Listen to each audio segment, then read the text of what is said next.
চট্টগ্রামের লোহাগড়ার চরম্বা ইউনিয়নের জামছড়ি খাল থেকে অবৈধভাবে বালু তুলছে একটি চক্র। খালে মেশিন বসিয়ে তোলা হচ্ছে এই বালু। এর প্রভাব পড়ছে এলাকার সড়কে। 1 কিলোমিটারের মধ্যে 4টি বালুর স্তূপও করা হয়েছে। ট্রাক প্রতি 1,500 টাকা দরে বিক্রি হচ্ছে এসব বালু।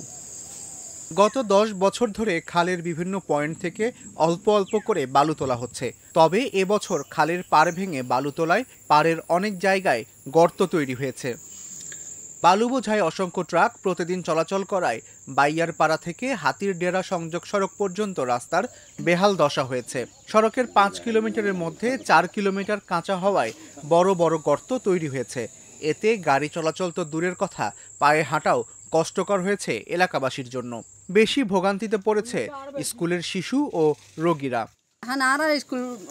স্কুল মাদ্রাসা में जा रहा हुआ साल है फरा करते दिन फरार ये ना ना रतन आरा ए रूट सरकार बाफे ए रूट ফাঁকা চাই। এটাতে ডেইলি প্রায় 200-300 বালি ট্রাক যাতায়াত করে অবৈধভাবে যারা বালু তুলতেছে। এই জন্য আমাদের এই রুটটা এরকম হয়ে গেছে।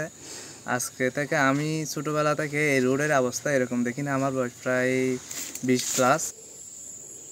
অভিযোগ উঠেছে বালু তোলায় গড়ে উঠেছে 8 থেকে 10 সদস্যের সিন্ডিকেট। এর নেতৃত্ব দিচ্ছেন চরম্বা ইউনিয়ন পরিষদের সদস্য শওকত ওসমান। স্থানীয়রা ট্রাক চলাচলে বাধা দিলে তিনি দলবল নিয়ে এসে হুমকি ধামকি দিয়েছেন। তবে শওকত ওসমান বালু সিন্ডিকেটে জড়িতের কথা স্বীকার করলেও হুমকি দেননি বলে দাবি করেন।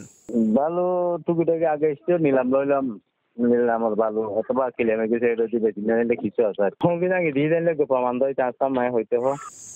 অবৈধ বালু তোলার বিষয়ে লোহাগাড়া উপজেলা নির্বাহী কর্মকর্তার কাছে জানতে চাওয়া হয়। এ সময় তিনি জানান, দ্রুত অভিযান চালিয়ে জড়িতদের বিরুদ্ধে ব্যবস্থা নেওয়া হবে।